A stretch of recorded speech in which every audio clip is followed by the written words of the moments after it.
news, everyone. You're listening to Binnall of America Audio. Damn straight.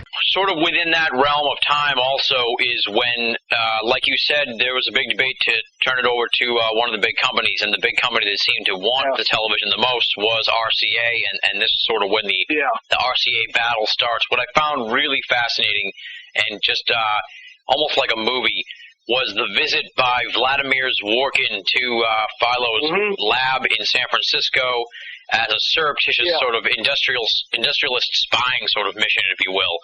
And it was just fascinating. And from there, of course, there's just a lengthy battle with RCA over the patents, and RCA seems to want to gum up the works and keep television from really coming out until they have a control over it. Let's talk about that period there. Sure.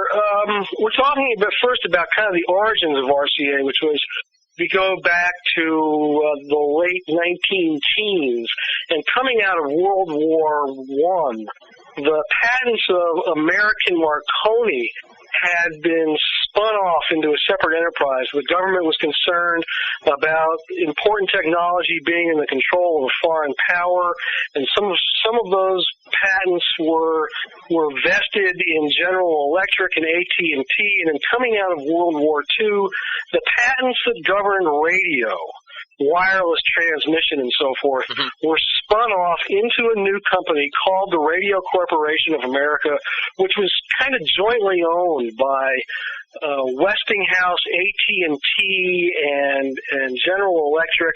And then we start talking about the whole radio trust, where those three giants sort of divvied up the firmament, the bandwidth. They would all go into certain aspects of electrical industry and stay out of other aspects in order to protect their own business. And the Radio Corporation, I'm doing a real thumbnail sketch here because it's been a long time since I visited this material and I'm not really up to speed on it still, but that's the essential story there. You wind up with the Radio Corporation in the early 1920s, and the essence of the Radio Corporation is that it is the clearinghouse and the bank, so to speak, of all the patents governing radio. And the governing philosophy, the business model that they operated under was simply that the Radio Corporation never pays patent royalties. The Radio Corporation collects patent royalties. So that's sort of the philosophical business model of the Radio Corporation. And as the Radio Corporation is developing, it comes under the control of an individual named David Sarnoff, who is a Russian emigre, worked his way up from scratch. There's lots of lore about how Sarnoff achieved his position, but by the mid-1920s, he is kind of the general manager of the Radio Corporation, and he's pretty much driving that train, and he can see that those patents for radio, which were the foundation of the Radio Corporation's business, were going to be expiring in the near future. So he starts to look over the horizon to see what's coming up next that will take the place of radio so that they can get the jump on developing that technology and continue to control that technology so that RCA can continue to collect those patent royalties. And clearly, the next thing on the horizon is television.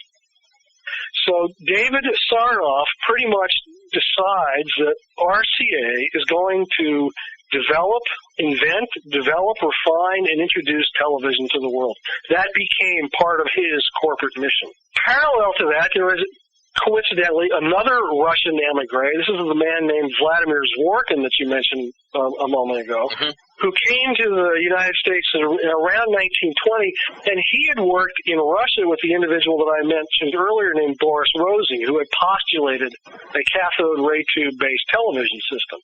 And Zworykin came to America with those ideas, and he found work with Westinghouse. So we get to 1929, and Zworykin is working for Westinghouse, where he had applied for a patent on a television system in 1923, but the evidence is weak at best that he ever got it to work. So he was given different assignments. And then you have Sarnoff in 1929. He's fairly well determined that he's going to have to get a handle on television, and he learns of this guy at Westinghouse, which was a corporate ally of RCA's, who had done some work on television. So that alliance was formed, I think, in the early part of 1929 or early 1930. So Zworykin and Sarnoff had pretty much agreed to work together, but before Zworykin actually took up residence at the RCA labs in Camden, New Jersey, he made a trip out to the West Coast to see what Philo Farnsworth had on his workbench. Mind you, it's public now because the patents have all been applied for. Yeah. So knowledge of this technology that's been developed by this maverick kid out in San Francisco is circulating among the electronic corporate elites of the East Coast. So Zworykin he's on his way from Pittsburgh to Camden, New Jersey, and he makes a side trip to San Francisco on the way. And this is in the spring of 1930.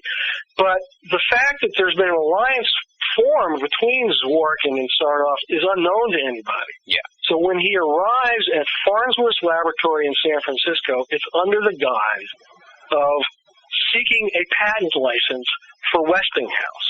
Mm-hmm. Now, Westinghouse had a fairly good history of working with independent inventors, and you know the whole Tesla story. Yeah. So Zworykin arrives in San Francisco as a horse of a very different color than he would have been had he come to San Francisco wearing his true stripes, which was that he was on his way to RCA. Yeah. Because Westinghouse had a history of working with other inventors, and RCA had a history of crushing other inventors. Exactly, yeah. So he shows up at Farnsworth's laboratory, and he's pretty much given the run of the place for about 3 days. And he is shown a fairly well-advanced version of Farnsworth's image dissector, the camera tube, and he holds that in his hand and he says, "This is a beautiful instrument. I wish that I had invented it." And he's shown how the image dissectors are fabricated. The original image dissectors, the face of the tube, the pickup end of the tube had a domed glass end, and now Cliff Gardner is sealing flat glass into the end of the tube. And Zworykin saw that and said, "Well, my people told me that couldn't be done."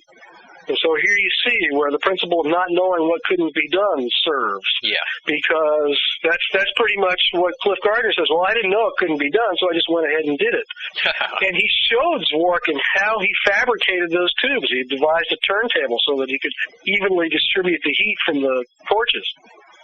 And basically showed Zworykin everything. Yeah. Not knowing that when Zworykin left Farnsworth's lab, he sent a telegram to his colleagues in Pittsburgh with precise specifications for an image dissector tube.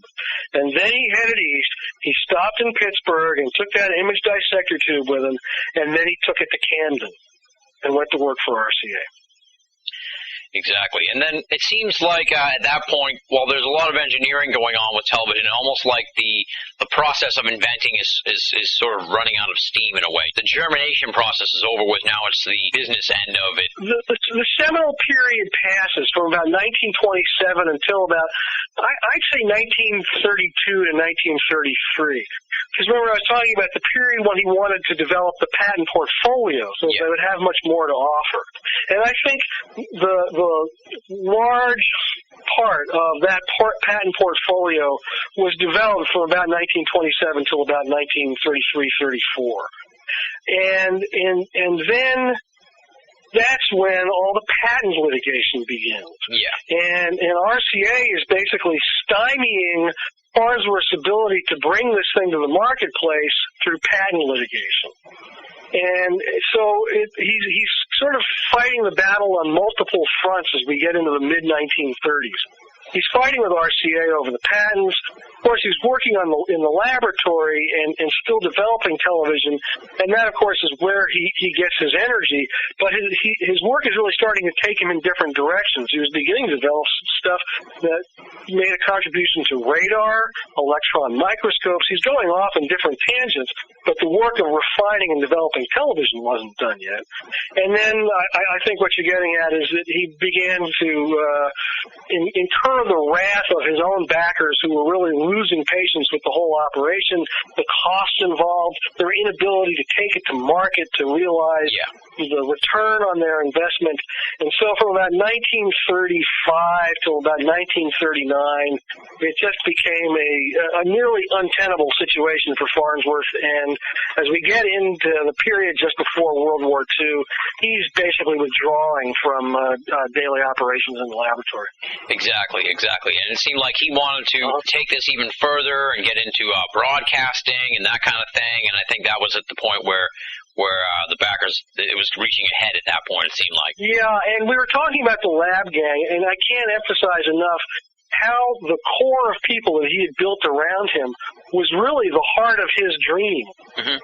Those were the guys that he could toss ideas off to who could realize those dreams on a workbench. And that was the nucleus of what he saw himself developing going forward. He didn't want to do what he called tacking on the shipping room door. He didn't want to get into manufacturing. He could see at one point that broadcasting was going to be a very lucrative business. And he actually considered adding a broadcasting component to his business. But he always believed that the royalties that were going to be generated by the patents that his enterprise was going to generate would be sufficient to sustain the enterprise as these various industries that he create got going. But I don't think he ever really reckoned with how difficult it was going to be to contend with the entrenched corporate and institutional interests, all of whom had something at stake as this new technology came in from the periphery and wanted to control the introduction of all that new technology. Yeah. So he pretty much withdraws from the situation. A decision was made in 1938 to go the manufacturing route. And in 1938 and 1939, the Farnsworth Television and Radio Corporation was formed in Fort Wayne, Indiana, with the intent to manufacture radios until television became a commercial reality and then go into the television manufacturing business. So he moves from Philadelphia in 1939, and he worked for about a year with the Farnsworth Television and Radio Company in Fort Wayne, and then he basically had what amounted to a low-grade nervous breakdown and retired to a farm that he had set up in Maine. And he basically sat out World War II on the farm in Maine.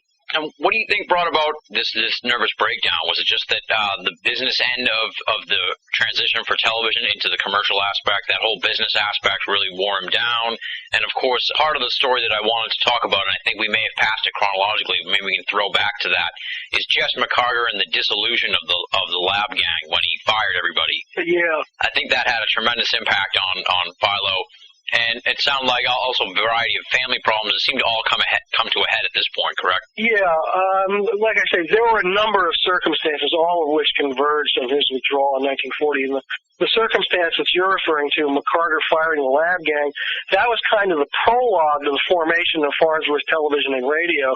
The story there is that Phil had gone to Europe. He actually had a patent license in England with a company called Baird, and that's another tangential story. But while he was in Europe in 1936 and went to he saw television being used at the Berlin Olympics, the Nazi Olympics in 1936, and so forth. But he had also, before he left, he had filed some applications for patents on electron velocity modulation, which was an element of radar research. Yeah. And when he got back, he found out that those patents had been dropped, had been allowed to lapse. And so here was the evidence of his real dream, developing new technologies, being smothered. And when he gets back, he finds the lab is in disarray because Jess McCarter, who has been in charge of the operation financially, has placed in his stead a kind of a manager who really had no idea what he was doing. And Phil gets back and he fires this manager, a guy named Russ Pond, and then Jess McCarter comes east. We're in Philadelphia now. He comes east from where he lived in San Francisco. And make a long story short, it's told in fairly interesting detail in the book. At that point in 1936, Jess McCarter fired the entire lab gang. He walked out of Phil's office, walked out of the lab, and said, "You're all fired. Go home. Get your stuff and leave." And that was the end of the dream. That was the shattering of the dream, basically. Yeah. And that night, Phil called a few of them to see if they would come back on a scaled-down operation, and all but Cliff Gardner, his brother-in-law, said that they would not come back so long as Jess McCarter was a principal in the operation. He managed to put together a fractional organization. He was able to continue some work, but the spirit of it was pretty much shot. Exactly. And I think that is the seed of both the formation of the manufacturing company that he never wanted to be a part of, and the loss of the dream that he had been working for now 10 or 12 years to develop. And those are the elements that kind of combine to cause him to withdraw and surrender to some health problems in 1939. Yeah. And then following this breakdown, it seemed like he kind of got a second wind, and that was the development in his mind and in his thoughts and what he wanted to put his energy into inventing next, and that was the fuser, the cusp of technology at the time, which was all this nuclear work going on. He wanted to work on fusion. I did an interview recently with somebody for, I think, Discover Magazine, and they asked me, what is the most common misconception regarding Farnsworth's fusion work? And I answered him quickly. I said, people keep putting the word cold in front of it.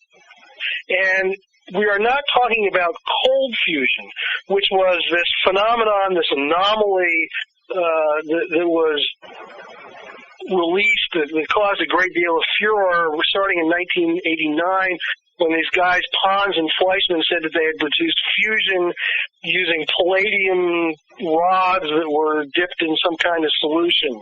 And that was called cold fusion because it didn't require the kinds of temperatures that you would find at the center of the sun, which is where fusion occurs naturally. Every star in the heavens is basically a nuclear fusion reactor. And Farnsworth began thinking about this in the 1940s. He knew that the atomic bomb was being developed. He had actually been asked at one point to join a super secret project out in the Southwest, and he said to his wife, Pam, they're building an atomic bomb, and I want nothing to do with that. Yeah. And but he started thinking about what remains to this day sort of the holy grail of nuclear energy research. There's basically four ways to release the energy that binds atoms together. Two of them involve fission, which is the splitting of atoms, and two of them involve fusion, which is the combining of atoms. Yeah. We have the two fission propositions we've pretty well mastered.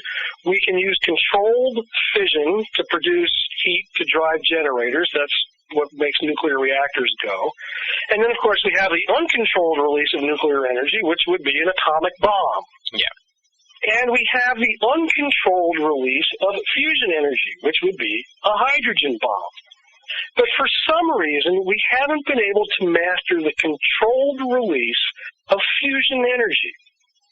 It is quite a scientific conundrum, because basically what you're trying to do is bottle a star. A fusion reaction is the same reaction that you find at the heart of the star.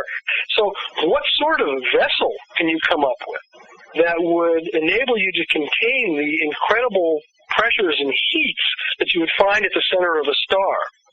What kind of vessel can you come up with that the vessel itself won't cause that reaction to cool and extinguish itself, or the reaction will destroy the vessel? And this is a challenge that has occupied science since probably the mid-1940s. And all kinds of money, billions and billions of dollars have been spent trying to solve this riddle of nuclear fusion, controlled nuclear fusion. And I should probably back up and say that the promise of fusion is that if it can ever be mastered, it basically gives us access to a clean and inexhaustible source of nuclear energy. Yeah. The fuel that drives a fusion reaction can be anything from deuterium, which is a non-radioactive isotope found in hydrogen, found in water basically, to something called the boron-proton fuel cycle, which is completely non-radioactive. And the amount of energy, the amount of bang for your buck that you get in a fusion proposition is many orders of magnitude greater than what you get for the same mass in a fission kind of reaction. Mm-hmm. But the riddle persists. How do you bottle the star? And that was the kind of challenge that Philo Farnsworth found intriguing, and that was what he started thinking about starting in about the mid-1940s. He just started thinking about it. And there was the story is that he had developed an amplifier tube called the multi-factor tube in the 1930s, and he had built a spherical model of that amplifier tube, and he had observed a phenomenon inside that amplifier tube, and that phenomenon, fast forward to about 1953, gives him the same kind of conception for a fusion reactor as he had in the potato field back in 1921 for television. Exactly. That's a great story in the book. From 1953 on, he pretty much devoted his life to developing that fusion reactor that he called the fuser. And at one point, he even had a conversation with Albert Einstein. And Einstein, he kind of withdrew starting in the 1940s because he became very depressed at how his theories had been used to level Hiroshima and Nagasaki. And even though he had been pressed in 1939 into encouraging Roosevelt to develop the atomic bomb project, when he saw what it rendered, he was not pleased. Yeah. But when Philo Farnsworth talked to him, they had a telephone conversation in, I think, 1948 or 1949. Farnsworth managed to get Einstein on the phone, and that story is also in the book. Did I mention, by the way, the book is called The Boy Who Invented Television, and then it's available on the World Wide Web at farnovision.com. Yes, absolutely. So in the book is the story of Philo Farnsworth talking to Albert Einstein about his ideas for controlling nuclear fusion. And Einstein says to Farnsworth, "This is a brilliant idea.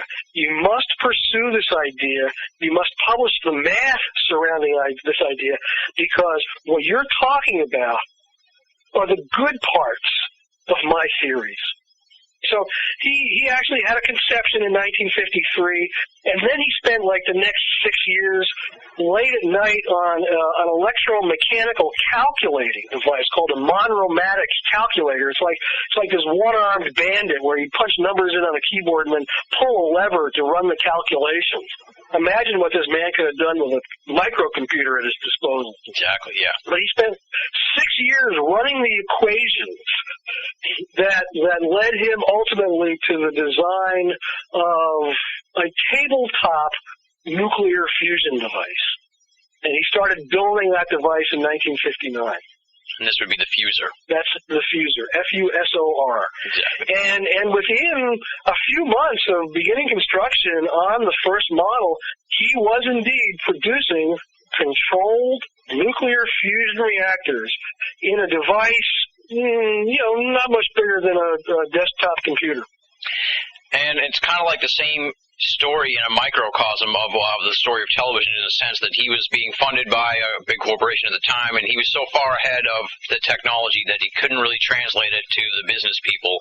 And it sounded like that the fuser just it never really came together. There's any number of reasons why we don't all have a fuser in our basement today providing all the electricity that we need to run our houses, which was basically the design that he was pursuing.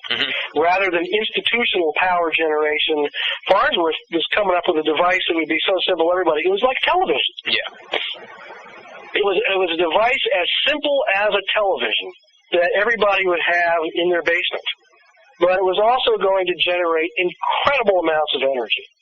And he wrestled at great length with himself over whether it was really reasonable to introduce that kind of technology into a civilization that, maybe he ain't quite ready for it.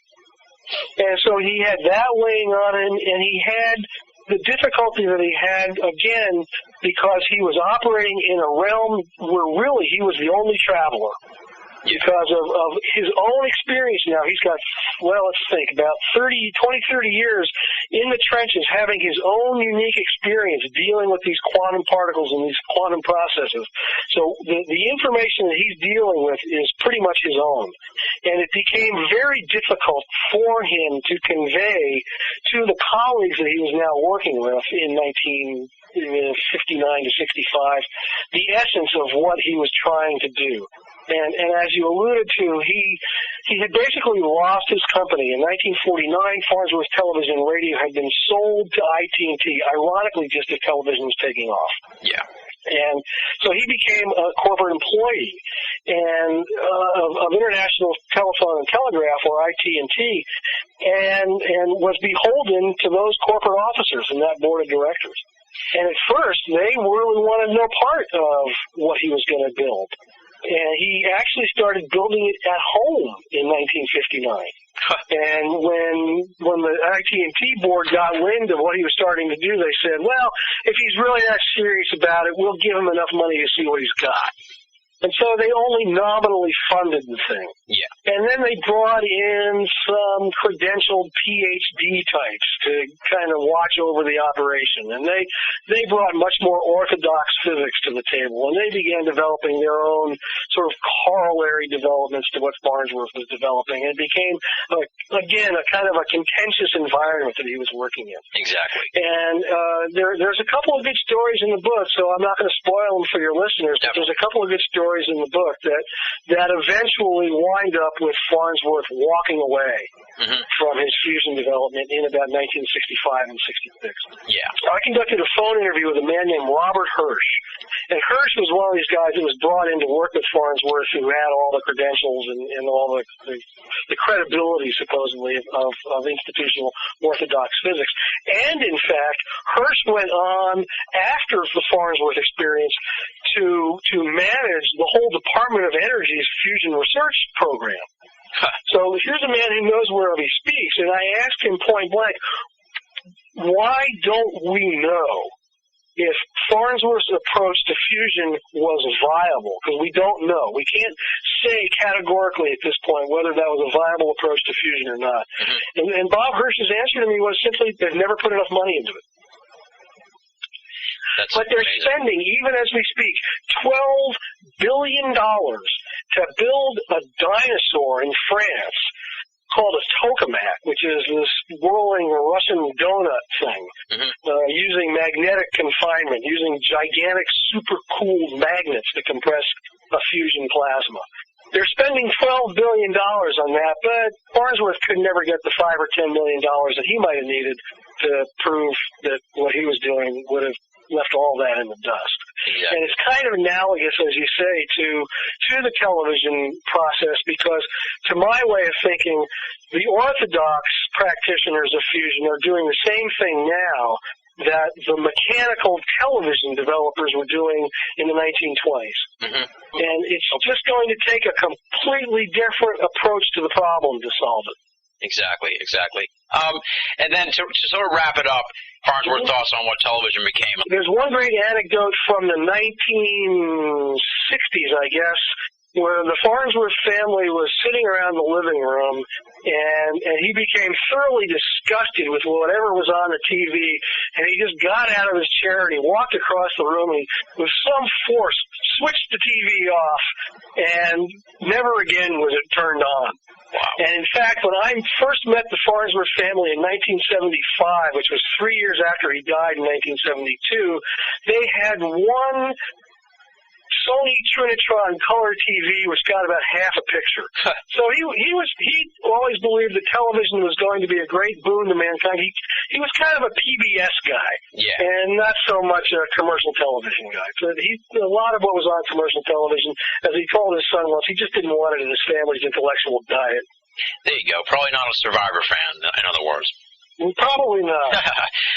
The big picture perspective on this book, which I really enjoyed, is how you try and set the record straight on history and how there seems to have been a corporate rewriting of history as far as who invented television And the boy who invented television tries to set the record straight once and for all about the actual origins of television. Let's talk about that. Let's close it out here with a discussion on that. We come full circle here to kind of where the conversation started. Yeah. Why don't we know this fabulous story about this incredible individual who made this seminal contribution to modern culture and society?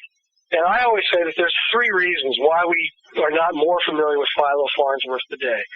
And the first reason is that he simply was not survived by a corporation that had a stake in preserving or promoting his legacy. Mm-hmm.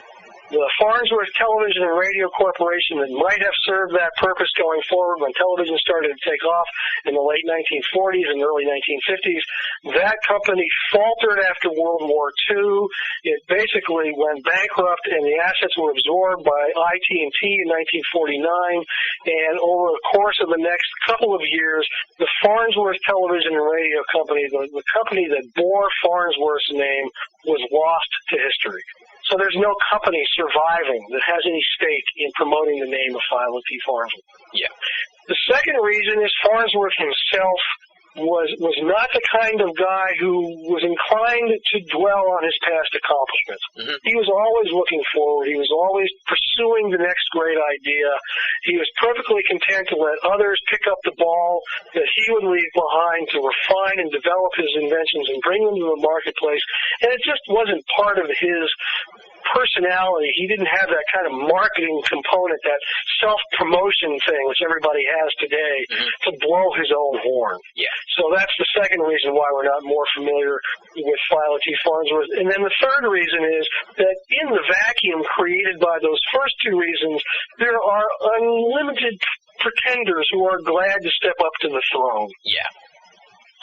And chief among those remains RCA. You still see commercials every now and then for RCA, which intimate that RCA invented television. And you still run into the Zworykin patent that he filed in 1923, which was ruled inoperable in 1934, and we didn't even get to that story, but it's in the book. Mm-hmm. And I still get emails from time to time from people who insist that a man named John Logie Baird, who was a Scotsman working in Britain in the 1920s, invented television. And indeed, Baird had some success with a mechanical television system in the mid-1920s, and was actually transmitting images even before Farnsworth's contribution shows up in 1927, but it was a strictly mechanical system. It was obsolete from the day he turned it on. And there was nothing left of mechanical television once television began to take root in the culture and the economy in the 1940s and 50s. So Baird was, in a sense, he managed to get a jalopy to go 90 miles an hour. But if he tried to get it to go any faster than that, it was going to fly apart. There you go, yeah. But that's just another example of the kind of names that you run into of people who believe that they made the seminal contributions to television. And mostly it's RCA, mostly it's Sarnoff. I remember going to Disneyland once and seeing a photograph of David Sarnoff standing next to a television camera, and I think it was in some hall in Disney of Science or something. And the implication was clear that David Sarnoff had invented television. And there is this tendency now, because we live in such a corporate economy, such a corporate culture, to think that everything of value comes out of corporations. Yeah. And I guess I'll wrap up by saying that that's what we really lose in this story, in not recognizing the kind of contribution that a man like Philo T. Farnsworth made, to recognize that the true genius, the real contributions on some level always come out of individuals. And now those individuals may all be working for corporations. They all may be working for Apple or Google or Microsoft, but the ideas still come from individuals. They come from inspired individuals. Exactly. And we have lost sight of that, and the time and the period over which we began to lose sight of the contribution of civilizations is all embodied in the story of Philo T. Farnsworth. Exactly, and you've done an amazing job of helping to bring Philo Farnsworth back to the forefront of this and really sort of rediscover his work and give him the credit that he deserves. So I salute you for that. The book is really amazing. It just sucked you right in, a real page turner, which was surprising for a biography of a turn-of-the-century inventor, but it was just amazing. Read like a movie at times. It was just awesome. The book is The Boy Who Invented Television. You can pick it up at www.farnovision.com. FARNOVISION.com. Paul Shaskin, thank you very much for being on the show. Well, thank you very much for giving me the time. There you have it, folks. That does it for this week's edition of Binnall of America Audio. Big thanks to Paul Shaskin for coming on the program. You can find out more information on the book, The Boy Who Invented Television, at at www.farnovision.com, FARNOVISION.com. And you can find out more about Paul Shaskin at www.49chevy.com. Check out the websites and check out the book. It is a fantastic read. Moving right along now, it's time for Binnall of America Audio listener feedback, and this week's letter comes from Richard in Wales. Richard was featured on Binnall of America Audio listener feedback the very first week, and wrote back quickly thereafter to let me know that he was not from Wales, UK, that Wales is its own entity. So he is Richard from Wales, and he has written us again. Just wanted to tell you I enjoyed your latest show, and I'm looking forward to next week's. I had only just discovered the Black Vault site recently myself, and was going to write to you to suggest John Greenwald as a possible future guest. So I was very pleased to find out he was going to be on the show. On the Black Vault radio show, Richard Dolan talked about the troubles with the official 9/11 conspiracy theory. Maybe if you ever get him back on the show, you could ask him about how the UFO community and 9/11 truth movement go together, what they have in common, and why very few people cross between the two. Other than Richard Dolan, Jim Morris is the only one I can think of who is involved in both movements. All the best, Richard in Wales. Thanks for writing in, Richard. It was good to hear from you again. Regarding the 9/11/ufology feud, semi-feud, whatever you want to call it, I definitely agree with you that there is a serious schism between the two movements, and that is one of the aspects of esoterica that I find fascinating, and I'm sure something that we're going to continue to explore here on the program. And that is how one community and another community, under the umbrella of esoterica, can't seem to get together and often have some serious rivalries. And I'm not just talking about the UFO 9/11 thing. You got to mix in the ghost folks and the Bigfoot people and all the other various main streets and side roads you can go down in esoterica. It is pretty fascinating, and it's something I hope we can explore more. I'm sure we'll have Richard Dolan back on the program again, and I'm sure we're going to get into the 9/11 situation as well and hopefully explore that aspect of 9/11 versus ufology. So stick around. I'm sure you'll see it on the horizon here for Binnall of America Audio. Thanks for writing in, Richard, and thanks for listening. If you'd like to be a part of Binnall of America Audio listener feedback, here's how you go about doing it. Go to BinnallofAmerica.com, click the contact button in the top right-hand corner of the screen. That will bring you to the page that shows you how to go about contacting me. Or simply write to BOAAaudio@hotmail.com, BOAAaudio@hotmail.com. Either one of those methods will put your correspondence on the road to being featured on Binnall of America Audio listener feedback. Time now for the thanks. You hear them every week. Hopefully you appreciate them as much as I do. They are the fantastic BinnallofAmerica.com staff. Leslie, Chiron, R. Lee, Joe V., Ralph Molesworth, and Tina Senna. They produce the bulk of the outstanding reading material at BinnallofAmerica.com. They help support and guide the audio series. Without their help and support, we would be a shell of what we are today. So thank you to the fantastic BinnallofAmerica.com staff. BinnallofAmerica.com, make it a part of your everyday search for esoteric news and opinion. If you're a longtime BOA audio listener or an appreciative newcomer and you want to help support the audio series and the website, I have good news for you because we have a way you can do that. Go to BinnallofAmerica.com, click the PayPal button, and make a donation. No donation is too small. Every donation is hugely appreciated, and all donations go towards keeping BinnallofAmerica.com and Binnall of America Audio up and running. Next week on the program, we have esoteric pundit and internet darling Mac Tonys. Mac Tonys seem to have exploded on the esoteric scene in the last year or so, and we sat down for a marathon interview. It's going to be a two-part edition of BOA Audio, and kind of a interesting little surprise two-part edition. I'll clue you in on that next week. But for the first installment, we're going to be talking about Mac's first book, After the Martian Apocalypse. We're going to talk about the Mars anomalies and the Mars anomaly research community. Mac is a lot like me in a way because he likes to look at the big picture perspective on esoteric studies, and he has some fascinating insight into the Mars anomaly community, how it started, how it evolved, and some of the big players in that community. We're going to talk about that, and we're going to talk about the Martian anomalies. What does Mac think of the face? What does Mac think of some of the other strange things on Mars? And what does he think it all means? Is there a conspiracy or not? We're going to talk all about Martian anomalies next week on BOA Audio with Mac Tonys, and that's merely part 1 of 2. We'll have the preview up for that next week at BOA on Friday, so stop by the website. If you want to hear a little bit about what Mac's going to be talking about, set to some funky music, come back to BOA on Friday for that. On that note, we wrap it up for the week. Thank you very much, folks, for listening. Until you hear from me next week, this is Tim Binnall, signing off.